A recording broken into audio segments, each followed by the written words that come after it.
Operation Sindoor లో భాగంగా పాకిస్తాన్ పోరులో అమరులైన సైనికులకు నివాళులు అర్పిస్తూ మనం సైతం దేశం కోసం అంటూ వికారాబాద్ పట్టణంలో పెద్ద ఎత్తున అశ్రునివాళి యాత్రను నిర్వహించారు. ఆలంపల్లి కమాన్ నుండి ఎన్టీఆర్ చౌరస్తా వరకు జాతీయ జెండాలను చేతపట్టుకుని విద్యార్థులు, పట్టణ ప్రజలు, ప్రముఖులు ర్యాలీలో పాల్గొన్నారు. వీర భారత సైనికులకు సంఘీభావం తెలుపుతూ కదం కదం తొక్కుదాం, కలిసి కలిసి నడుద్దాం అంటూ ముందుకు సాగారు. అనంతరం దేశ సేవలో సైనికుల త్యాగాలను పలువురు కీర్తిస్తూ మాట్లాడారు.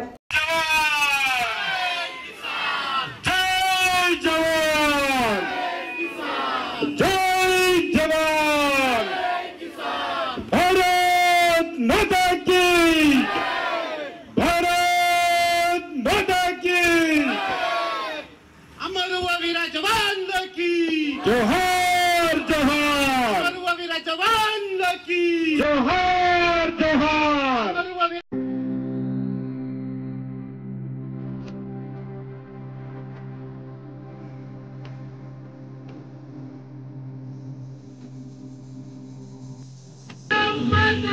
वंदे मातरम मातरम मातरम वंदे मातरम वीर जवान की जोहार जोहार जोहार जोहार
ఇవ్వడం జరుగుతుంది.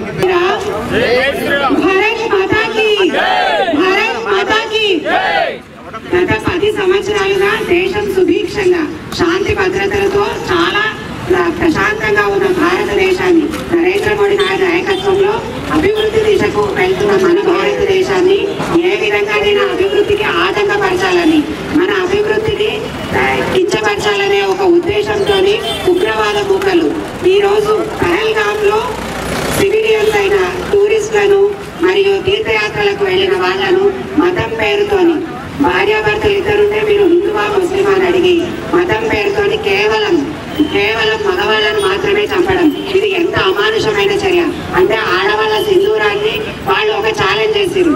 అలాంటి సింధూరం పేరుతోనే ఈరోజు ఆపరేషన్ కి పెట్టి ఆ మహిళలు, భారత మహిళలు అంటే చేతగాని వాళ్ళను అబలలను ప్రపంచం అనుకుంటున్న ఈ తరుణంలో నరేంద్ర మోడీ గారు లాంటి ఒక నాయకుడు మహిళా నాయకత్వంలో మహిళలైన 2 కర్నల్స్ తోని ఈ రోజు జరిగిన యుద్ధాన్ని మొత్తం నడిపించి ఒక పాకిస్తాన్ లాంటి దేశాన్ని ఒక భారతీయ మహిళ పూర్తిగా నాశనం చేయగలదని నిరూపించి వాళ్లను వెనక్కి దక్కి కాళ్ల బేరానికి తీసుకొచ్చిన ఈ సందర్భంలో మన దేశంలో మహిళకున్న గౌరవం కానీ, మన దేశంలోని మహిళల యొక్క సత్తా కానీ చాటి చెప్పిన నరేంద్ర మోడీ గారికి పాదాభివందనాలు. ఇలాంటి నాయకుడి నాయకత్వంలో మనము ఈ దేశంలో ఉన్నందుకు చాలా గర్వపడాలి. ఇప్పుడున్న సిచ్యువేషన్స్ లో ఈ సందర్భంలో ఏ దేశంలో, ఏ రాష్ట్రంలో అయినా, ఏ ఊళ్ళో అయినా యువత సిద్ధంగా ఉండాలి. ఏ క్షణమైనా ఎలాంటి సందేశమైనా మన నాయకుడి దగ్గర నుంచి, నరేంద్ర మోడీ గారి దగ్గర నుంచి వచ్చే రోజు దేశంలో ఉన్న మారుమూల ప్రాంతంలో ఉన్న యువకులందరూ సైన్యంలాగా తయారయ్యి దేశ రక్షణకై నిలబడాలని ఈ సందర్భంగా నేను కోరుకుంటున్నాను. ప్రతి ఒక్కరు కూడా కేవలం బోర్డర్లో ఉన్న వాళ్ళు మాత్రమే సైన్యం కాదు, దేశంలో ఉన్న ప్రతి ఒక్కరు, ప్రతి యువత కూడా సైన్యంలో పనిచేసి, సైనికుడిలా పనిచేసి దేశ రక్షణకై కృషి చేయాల్సిందిగా కోరుకుంటున్నాను. నాకు అవకాశం ఇచ్చినందుకు ధన్యవాదాలు తెలియజేస్తున్నాను. ఈ రోజు మన వికారాబాద్ జిల్లా కేంద్రం లోపల దేశం కోసం మనం అనే ఈ యొక్క కార్యక్రమంలో కూడా పాల్పంచుకుంటున్నటువంటి ప్రతి ఒక్కరికి పేరు పేరున నా యొక్క నమస్కారాలు తెలియజేస్తూ, అలాగే పత్రికా మీడియా మిత్రులకు కూడా నా యొక్క నమస్కారాలు తెలియజేస్తున్నాను. మరి ఈరోజు మన దేశం లోపల, మన భారతదేశం అంటేనే ఒక లౌకికవాద రాజ్యం, అన్ని మతాలు, అన్ని కులాలు సమానంగా చూసుకుంటూ ఎంతో ప్రజాస్వామ్యబద్ధంగా నడుస్తున్నటువంటి ఈ దేశం లోపల మన పక్క దేశమైనటువంటి పాకిస్తాన్ ఉగ్రవాదులను ప్రోత్సహిస్తూ ఆ ఉగ్రవాదులతోనే మన భారత్ మీద ఎన్నో అటాకులు చేయించడం జరిగింది. అటువంటి అటాకుల లోపల ఎంతో మంది అమాయక భారతీయ పౌరులు ప్రాణాలను కూడా కోల్పోవడం జరిగింది. మరి మొన్నటికి మొన్న పహల్గామ్లో ఏదైతే దాడి జరిగిందో ఆ దాడి లోపల 26 మంది మరణించడం జరిగింది. అది అక్కడ జరిగింది ఏంటంటే అక్కడికి విచ్చేసినటువంటి ఉగ్రవాదులు మరి మతం పేరు అడిగి వాళ్ళను హిందువులు అయితే వాళ్ళను కాల్చి చంపడం జరిగింది. అప్పుడే పెళ్లిళ్ళు చేసుకొని ఆ చక్కటి ప్రదేశాలను చూడడానికి పోయినటువంటి అక్క చెల్లెళ్ళ యొక్క నుదుట కుంకుమను వాళ్ళు దోచేయడం జరిగింది. మరి ఈ సందర్భం లోపల మన భారత ప్రభుత్వం ఈ యొక్క చర్యను ఖండిస్తూ మరి ఏదైతే ఉగ్రవాదులు ఉన్నారో ఆ ఉగ్రవాదులను మట్టు పెట్టాలి, ఇంకా మనం ఎన్ని రోజులు అనుకున్నా మన పైన ఇలాగనే జరుగుతుందని ఒక ఉద్దేశంతో పాకిస్తాన్ లో ఏవైతే ఉగ్రవాద స్థావరాలు ఉన్నాయో వాటిపైన మనం అటాక్ చేయడం జరిగింది, వాటిని నాశనం చేయడం జరిగింది. కానీ ఈరోజు పాకిస్తాన్ ఉగ్రవాద దేశంగా పేర్కొంటూ మన అమాయకులైన భారత పౌరుల మీద, భారత పట్టణాల మీద దాడికి యత్నించడం జరిగింది. అయినా మన దేశం ప్రపంచ శాంతిని కోరుకుంటుంది కాబట్టి, ప్రపంచం అందరూ సంతోషంగా ఉండాలని కోరుకుంటున్నాం కాబట్టి ఎక్కడ కూడా పాకిస్తాన్ లో ఉన్నటువంటి పౌరుల పైన దాడి చేయలేదు. కానీ అక్కడ ఉన్న పాకిస్తాన్ దేశం మాత్రం ఉగ్రవాదులకు సపోర్ట్ చేస్తూ, ఉగ్రవాదులను పెంచి పోషిస్తూ భారత్ పైన ఇక్కడ మత కల్లోలాన్ని సృష్టించి హిందువుల పైన అటాక్ చేయడానికి ప్రయత్నం చేస్తుంది. కాబట్టి ప్రతి భారతీయుడు ఈ యొక్క చర్యను తీవ్రంగా ఖండించాలి.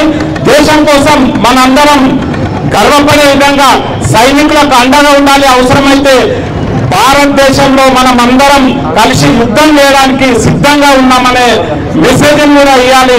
కాబట్టి ప్రతి ఒక్క భారతీయుడు దేశం కోసం కులాలకు మతాలకు అతీతంగా పార్టీలకు అతీతంగా ప్రభుత్వానికి సపోర్ట్ చేసి మన దేశాన్ని గెలిపించాలి. మన దేశం కోసమే మన అందరం పోరాడాలని కోరుకుంటూ నాకు ఈ అవకాశం ఇచ్చిన మీ అందరికి కూడా కృతజ్ఞతలు తెలియజేస్తున్నాను. జై హింద్. ఈ కమిటీకి అదేవిధంగా దేశభక్తులకు అదేవిధంగా ఈ దేశంలో ఉన్న ఈ దేశానికి సపోర్ట్ గా నిలుస్తున్న మన అందరికీ కూడా నమస్కారం తెలుపుతూ ఇవల్ల మనం చూసినట్లయితే పహల్గామా అటాక్ ఈ దేశంలో ఉన్న ప్రజలందరినీ కూడా ఒక్కసారిగా దుఃఖానికి లోన్ చేసిన సందర్భాన్ని నేను గుర్తు చేస్తా ఉన్నా. ఈ రోజు భారతదేశం ఎదుగుతున్న సందర్భం లోపల మన పక్క దేశమైన ఉగ్రవాద దేశమైన ఆ పాకిస్తాన్ మన దేశంలో ఉన్న శాంతి భద్రతలను కోల్పోయే విధంగా వారు ఏదైతే చర్య తీసుకున్నారో మొదటిసారిగా గత 60 సంవత్సరాలుగా మనం చూసినట్లయితే మొదటిసారిగా ఒక ఉగ్రవాది దాడి కులం పేరు మీద మతం పేరు మీద జరిగిన సందర్భాన్ని నేను గుర్తు చేస్తా ఉన్నా. అంటే మన దేశం లోపల శాంతి భద్రతలను కోల్పోయే విధంగా మన లోపల ఉన్న సెక్యులర్ భావాలను దెబ్బతీసే విధంగా వాళ్ళు ఏదైతే ఉగ్రదాడికి పాల్పడ్డారో ఈ దేశంలో ఉన్న పౌరులు ఏ ఒక్కరు కూడా దానికి సిద్ధంగా లేరు. మనమంతా సెక్యులర్నే. అదేవిధంగా ఈ దేశం లోపల హిందూ ముస్లిం అందరూ మారినే ప్రతి ఒక్కరు కూడా అని మరొకసారి సాటి చెప్తున్న విధంగా మన దేశ ప్రజలు నడుస్తున్న సందర్భాన్ని నేను గుర్తు చేస్తా ఉన్నా. ఒకసారి మనం చూసినట్లయితే పాకిస్తాన్ ఏదైతే దాడి చేసిందో మన మిలిటరీ సిబ్బంది వారిని సానుకూలంగా ఎదుర్కొని వారిని మట్టి కలిపిన పరిస్థితిని. కాబట్టి మనమందరం కూడా మిలిటరీ సోదరులకు అందరికీ కూడా సెల్యూట్ చెప్పాలి. అదేవిధంగా చనిపోయిన అమరులకు అందరికీ కూడా నివాళులు అర్పిస్తా ఉన్నాం. అదేవిధంగా నేను ఇంకొక మాట చెప్పగలుగుతున్నా, ఇవాళ పాకిస్తాన్ మనకి ఎదురొచ్చిన భారతదేశం వారికి ఎదురెళ్ళిన నష్టం పాకిస్తాన్కి అన్న విధంగా మన భారత ప్రభుత్వం నడుచుకున్నందుకు భారత ప్రభుత్వానికి అందరం కూడా శుభాకాంక్షలు కృతజ్ఞతలు. అదేవిధంగా వారికి అందరం కూడా ఎల్లప్పుడూ పొలిటికల్ పార్టీస్ కి సంబంధం లేకుండా భారతదేశానికి అడ్డొస్తే ఈ భారతదేశంలో ఉన్న ప్రజలందరూ పొలిటికల్ పార్టీస్ అందరూ అసోసియేషన్స్ అందరూ కూడా ఒకటే అన్న విధంగా మనం నడుచుకున్న పరిస్థితి అలా దేశంలో చూస్తూ ఉన్నాం. కాబట్టి ఈ యొక్క స్ఫూర్తి ఇదే విధంగా ముందుకు వెళ్ళాలని చెప్పి కూడా నేను అందరికీ సూచిస్తా ఉన్నా, కోరుతా ఉన్నా. ఇంకొక విషయం పాకిస్తాన్ అన్నలకు నేను చెప్తా ఉన్నా, ఈ తెలంగాణలో ఉన్న హైదరాబాద్ లో ఉన్న ప్రజలు ఒక్కరు కలుసుకొని మీ పాకిస్తాన్ మీద పడితే మొత్తం పాకిస్తాన్ కూడా మట్టి కూడుస్తుంది. అంటే ఈ తెలంగాణ రాష్ట్రం అంతా లేని ఆ పాకిస్తాన్ మన మీద దాడి చేయడం మొత్తం ఆశ్చర్యానికి గురి చేస్తా ఉన్నారు. కాబట్టి తస్మాత్ జాగ్రత్త బిడ్డ పాకిస్తాన్. ఈ 60 ఏళ్లకెళ్ళి కూడా మేము శాంతి అని చెప్పి ఊకున్నాం. కానీ ఇలా అట్టగడిగిన వర్గాలు అంటే కింది స్థాయి ఊరు కాశ్మీర్ నుంచి మొదలు పెడితే కన్యాకుమారి వరకు ఉన్న లాస్ట్ ఊర్లో ఉన్న ప్రజలకు కూడా ప్యాట్రియాటిజం చేరింది. ప్రజలందరూ కూడా చిన్న పిల్లలు కూడా పాకిస్తాన్ నిన్ను కథం పడతామన్న సందర్భం గుర్తు చేస్తా ఉన్నాం. కాబట్టి ఇలా దేశంలో ఉన్న కేంద్ర ప్రభుత్వం ఏదన్నా శాంతి వైపు నడిస్తే కూడా ప్రజలు నడిచే పరిస్థితి లేదు. ఇటువంటి అటాక్స్ ని ఎవరు కూడా ఒప్పే పరిస్థితి లేదు. కాబట్టి తస్మాత్ జాగ్రత్త అని కూడా హెచ్చరిస్తూ ఈ రోజు ఏదైతే పహల్గామ్ అనేటువంటి ఒక టూరిస్ట్ ప్రాంతంలో పాకిస్తాన్ లో ఉన్నటువంటి ఉగ్రవాదులు మన దేశంలో ఉన్నటువంటి పౌరులను హతమార్చిన సందర్భంగా మన దేశ సైనికులు కావచ్చు, మన దేశంలో ఉన్నటువంటి ప్రధానమంత్రి కావచ్చు, వాళ్ళు చేస్తున్నటువంటి కృషిని మనం ఈరోజు వర్ణిస్తూ అమరవీరుల త్యాగాలకు వాళ్ళ కుటుంబాలకు అందరికీ కూడా ఈరోజు మనం మనోధైర్యం కల్పించడం కోసం వికారాబాద్లో ఏర్పాటు చేసినటువంటి ఈ ర్యాలీకి ప్రత్యేకంగా ధన్యవాదాలు తెలియజేస్తూ, పాకిస్తాన్ అనేటువంటి ఒక దేశము మీరు యుద్ధానికి మొత్తం దిగితే భారతదేశంలో ఉన్నటువంటి ఒక 3 మహిళలకు మీ దేశం సరిపోదనేది ఈరోజు మన మహిళలు చూపించడం జరిగింది. కాబట్టి ఈరోజు భారతదేశానికి సహకరించడానికి ట్రంప్ కాదు, ఇంకొకటి కాదు, భారతదేశం 140 కోట్ల మంది ప్రజా దేశం, రాజకీయాలు పక్కకు పెట్టి దేశం కోసం ప్రాణాలు అర్పించినటువంటి అమరవీరుల సాక్షిగా మాకు ఎవరి సూచన అవసరం లేవు. ఎప్పుడైతే గతంలో పిఓకే పాకిస్తాన్ ఆక్రమిత ప్రాంతాన్ని ఆక్రమించుకుంటాం, అదేవిధంగా పాకిస్తాన్ లో ఉన్నటువంటి ఉగ్రవాద స్థావరాలను మొత్తం ఏరిపారేస్తాం. పాకిస్తాన్ దేశం ప్రపంచ దేశాల ముందుకు వచ్చి మళ్ళీ నా దేశంలో ఉగ్రవాదం లేకుండా నేను చేస్తాను, నేను కట్టుబడి ఉంటానని చెప్పి నువ్వు అందరి ముందు తలవంచేదాకా ఇడిచే పరిస్థితి లేదు. కాబట్టి మేము దేశ ప్రధానమంత్రి గారికి కూడా ఒక సూచన చేస్తా ఉన్నాం. రాజకీయ పార్టీలను పక్కకు పెట్టి అనేక కులాలను మతాలను పక్కకు పెట్టి ఈ దేశంలో ఉన్నటువంటి హిందూ ముస్లిం క్రిస్టియన్లు అందరం కూడా పోరాడుతున్నాం. కాబట్టి మీరు ఎక్కడ ఏ దానికి కూడా లొంగకుండా వాళ్ళకి భయపడకుండా ట్రంప్ కాదు ఇంకెవరైనా సరే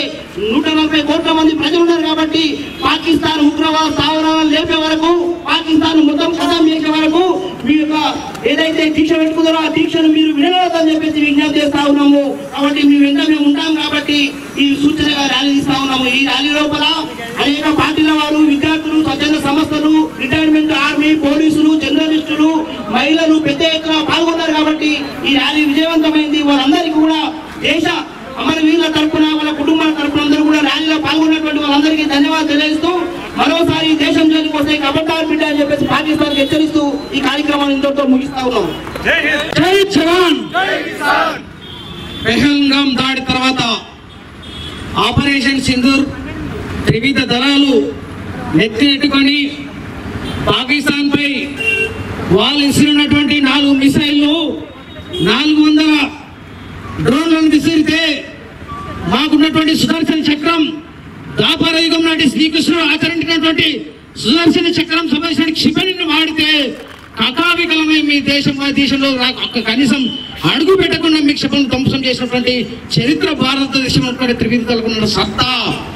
భారతదేశం వైపు కళ్ళెత్తి చూస్తే 20 రోజులు మీరు కనీసం 20 నిమిషాల్లో ఇచ్చిన మీ చరిత్ర 3 రోజుల నుంచి ప్రధానమంత్రి కాళ్ళ వేళ పడి అమెరికా అధ్యక్షుడి దగ్గరికి రాయబారం నడిపి పాకిస్తాన్ ఇండియా వారు తగ్గించాలనే ట్రంప్ ఏ విధంగా అయితే పాకిస్తాన్ కు సూచించిండు.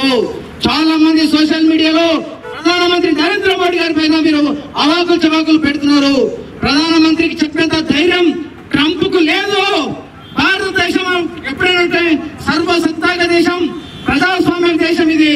భారతదేశంలో ఉన్నటువంటి అణు ఆయుధాలు, మనకు ఉన్నటువంటి బ్రహ్మ క్షిపణి కూడా వాడి ఈ రోజు మనం 9 ఉగ్రవాద స్థానాలను, పీఓకేలో ఉన్నటువంటి 5 ఉగ్ర స్థానాలను, పాకిస్తాన్ కరాచీలో ఉన్నటువంటి 4 ఉగ్ర స్థానాలను దాడి చేయించి మీ కమ్యూనికేషన్ సిస్టమ్ మొత్తం దాడి చేసి మీ రేడార్ సిస్టమ్ మొత్తం అంతమొందించినటువంటి వ్యక్తి ప్రధానమంత్రి నరేంద్ర మోడీ గారు. నరేంద్ర మోడీ గారు ఒక్కటిసారి ట్రంప్ సూచనలు ఏ విధంగా అయితే మీరంతా అంటున్నారు, పాకిస్తాన్ మరుసటి రోజున కూడా దాడికి తెగబడ్డది. పాకిస్తాన్ దాడికి తెగబడ్డది. ఏ విధంగా అయితే ట్రంప్ సూచన మేరకు తగ్గిందో చైనా మన పక్కన ఉన్నట్టు పాకిస్తాన్ బెదిరించింది. కొడుకులారా, మీరు మీ పక్కన మేమున్నాం, మీకు అందించినటువంటి ఆయుధాలు మేము ఇచ్చినాం, కానీ మీరు అమెరికాకు సెల్యూట్ కొడుతున్నారని బెదిరించినప్పుడు వాళ్ళు మళ్ళీ చైనా వైపు పోయి మళ్ళీ మన వైపు దాడులకు పాల్పడ్డది. కాబట్టి పాకిస్తాన్ కు మానవత్వం లేదు, సహాయం చేసిన మీద కృతజ్ఞత లేదు. కాబట్టి మనమందరం కూడా జాతికి ఇబ్బంది అయిన రోజు ప్రతి వికారాబాద్ తరఫున కూడా మనమందరం తక్షణమే అలర్ట్ ఉండాలి. ప్రతి ఒక్కరం కూడా సివిల్ ఆర్మీ లాగా మనం అందరం పనిచేయాలి. జాతి కష్టం వచ్చినప్పుడు నరేంద్ర మోడీ పక్షాన్ని నిలబడాలని ఈ సందర్భంగా నేను విజ్ఞప్తి చేస్తున్నాను. ఈ ర్యాలీలో వచ్చినటువంటి ప్రతి ఒక్కరికి ధన్యవాదాలు తెలియజేస్తున్నాను. జై భీమ్, భారత్ మాతాకి జై.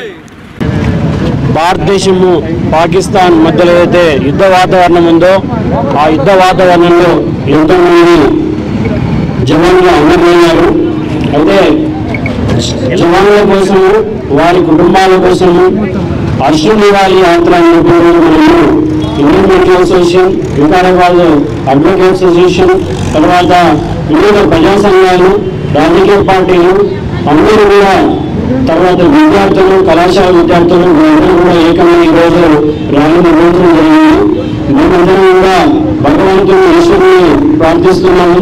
ఎవరైతే ఈ దేశ సరిహద్దుల్ని, ఈ దేశ ప్రజలను, ఈ దేశ రక్షణని కాపాడుతూ వారి ప్రాణాలు అర్పించారో వారి ఆత్మశాంతి చేకూరాలి. వారి కుటుంబాలకి ఈశ్వరుడు మనోధైర్యం ఇవ్వాలి. ఎందుకంటే 30 సంవత్సరాలు దాటని ఎంతో మంది వీరు కాశ్మీర్ నుంచి కన్యాకుమారి వరకు దేశ సరిహద్దుల్ని కాపాడుతూ వారి ప్రాణాలు అర్పిస్తున్నారు. మరి ఈరోజు భారత ప్రధాని సర్వ సైన్యాధ్యక్షుడుగా ఈరోజు ఆయన మరి ప్రపంచం ముందు భారతదేశ శక్తిని, తర్వాత సామర్థ్యాన్ని, తర్వాత సంకల్పాన్ని స్పష్టంగా మన జరిగిన పాకిస్తాన్ యుద్ధంలో క్లియర్ కట్ గా చెప్పడం జరిగింది. భారతదేశము ఏకాత్మతా భావాన్ని, ఏక స్వరూపత్వాన్ని, వైవిధ్యాన్ని కూడా ప్రదర్శిస్తుంది.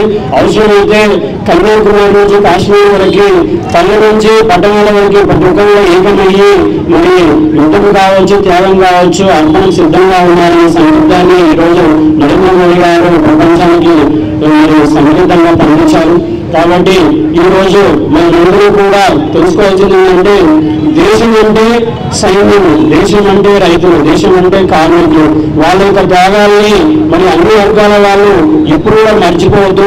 వాళ్ళ యొక్క త్యాగాన్ని మనము గుండెలో పెట్టుకోవాలి. ఎందుకంటే మన దేశం అంటే మన కేవలం మన ముగ్గురమే కాదు, మన అందరం కూడా నిరంతరం మన కోసం పాల్గొనే వాళ్ళు. మరి ఈరోజు ఇక్కడ వచ్చినటువంటి అందరూ కూడా ఏదైతే వివిధ క్షేత్రాల వాళ్ళు, ముఖ్యంగా ఉపాధ్యాయులు, కళాశాల బృందాలు, కళాశాల యాజమాన్యాలు, మరి ఇక్కడ వివిధ సంఘాల వాళ్ళు, రాజకీయ పార్టీల వాళ్ళు మీరందరూ కూడా పేరు పెట్టడం. ముఖ్యంగా ఇండియన్ అసోసియేషన్ వికారాబాద్ నేతృత్వం వహిస్తున్న డాక్టర్ రమ్య గారికి, మరియు డాక్టర్ మోహన్ రెడ్డి గారికి, డాక్టర్ సాధు గారికి, అదేవిధంగా ఎంఆర్పిఎస్ ఆనంద్ గారికి, తర్వాత ఎక్సర్వీస్ వాళ్ళు ఈరోజు యాత్ర అంతా వాళ్ళని వేయించారు. మరి సైన్యం ఎంత డిసిప్లిన్ గా ఉంటుందనేది ఈరోజు మేము కళ్ళ ముందు చూసాము. మరి వాళ్ళు క్రమశిక్షణగా మమ్మల్ని అందరూ కూడా లైన్ నిలబెట్టి వాళ్ళకి వాళ్ళు జన్మించడం ఇంకా చాలా ఆనందంగా ఉంది. వారికి కూడా ప్రత్యేకంగా ధన్యవాదాలు.